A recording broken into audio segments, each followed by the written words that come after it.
Hang pi mana? Hang pi mana? Hang pi mana? Pi surau lah.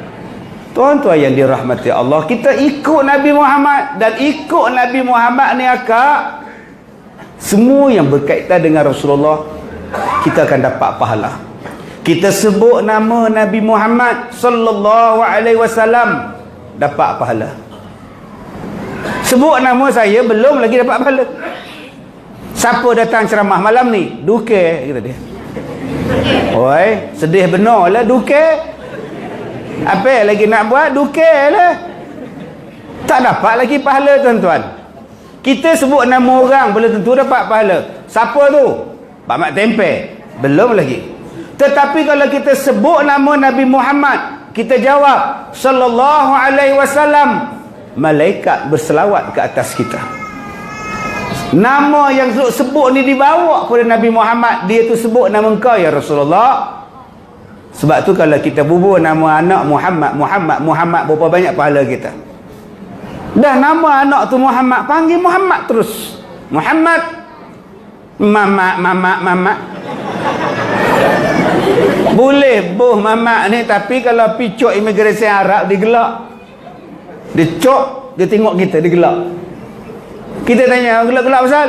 Mati, kata dia. Mama tu makna mati. Tu masalah tu. Sebab tu orang yang nama Mamat minta maaf lah, dia kejap-kejap macam tuan.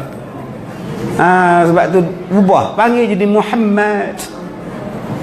Sikit je tuan-tuan nama, tak lama. Kalau nak nama panjang, lama, aktif, pun nama Jamal.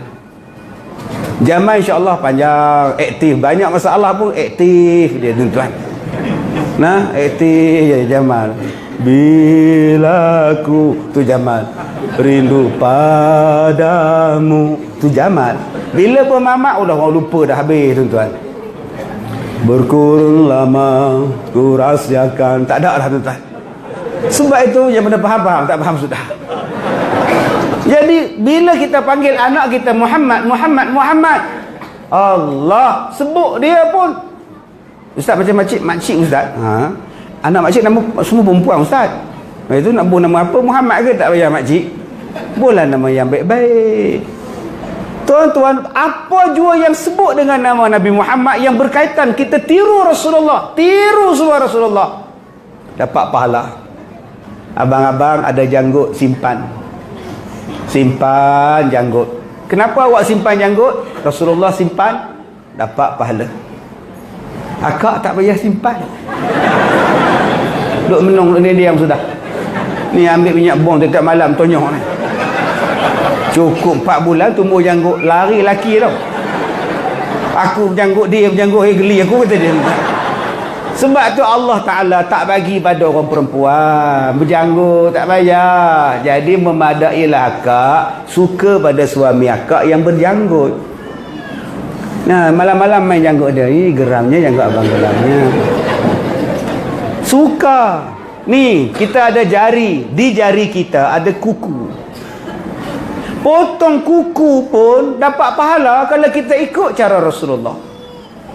Mula-mula belah kanan, jari telunjuk, jari hantu, jari manis, jari anak. Tukar ke belah kiri.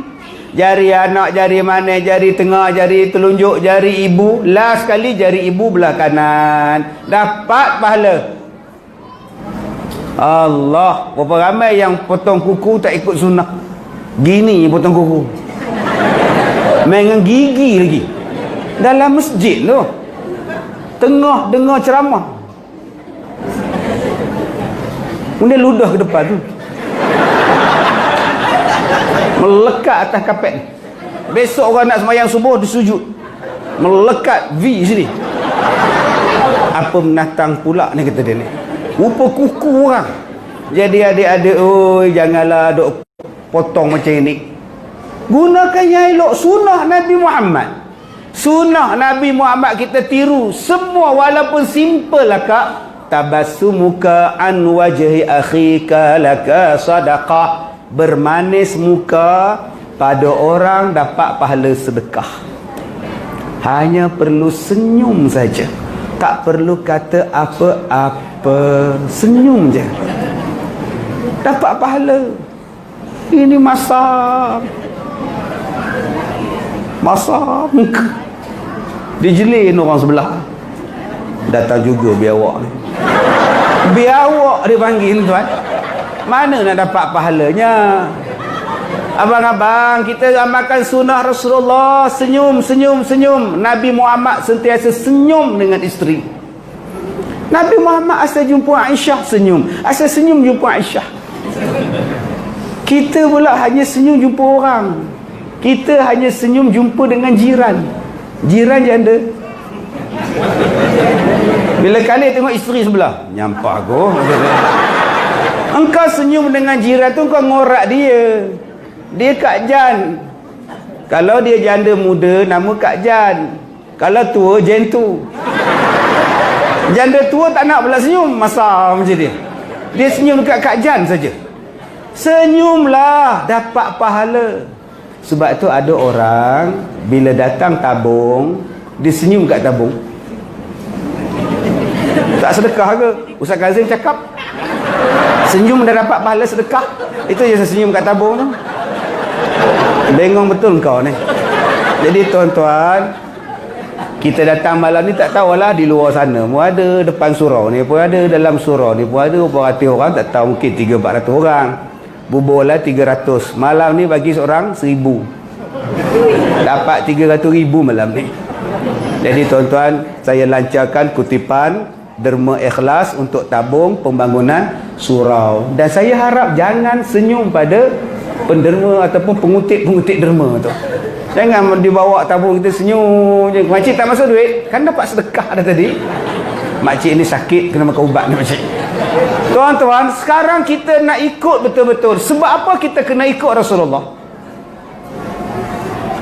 Ustaz, kita kena ikut Rasulullah sebab Allah perintah. Betul. Memang Allah perintahkan supaya kita ikut Rasulullah. Tapi kenapa? Sebab amalan kita diterima oleh Allah ada dua sebab. Tuan-tuan, amalan kita diterima oleh Allah ada dua sebab. Pertama, mengikut cara diperbuat yang ditentukan oleh Rasulullah sallallahu alaihi wasallam. Kalau kita tak ikut cara Rasulullah, tak mau deh.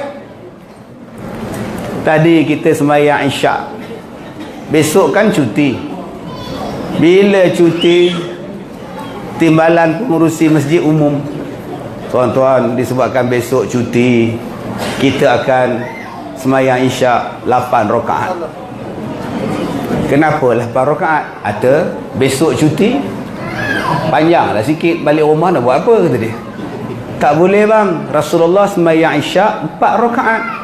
Kalau kita buat lain daripada apa yang Rasulullah buat, tak mau. Saya bawa anak-anak saya pergi daftar tabung haji. Daftar tabung haji, 5 anak saya semua daftar tabung haji. Saya tengok tarikh nak pergi haji 2085. Tu dia panjangnya tuan-tuan. Panjangnya, subhanallah. Umur saya sekarang 45 tahun. Nak pergi haji lagi tuan-tuan 65 tahun. Dia ada 100 tahun lebih lagi. Agak-agak kalau 2085 tuan-tuan, saya dah tukar alamat tau. Kalau postman hantar surat panggilan haji pun, tah cicit saya jawab gamak. Ini dah tukar alamat ni. Di mana alamat dia? Encik postman pergi belakang masjid tu, ada tanah perkuburan. Itu asrama dia sana sekarang ni. Lama tak lama ya tuan-tuan. Maka ada orang cakap, kalau aku nak tunggu 2085, tak pergilah aku haji. Baik aku buat haji siap-siap. Di mana? Stadium Bukit Jalil. Dia buatnya Kaabah di situ, ditawarnya labbaik Allahumma labbaik. Salah, kamu tak ikut cara Rasulullah. Mesti ikut cara Nabi Muhammad. Nama dia apa? Muttaba'ah.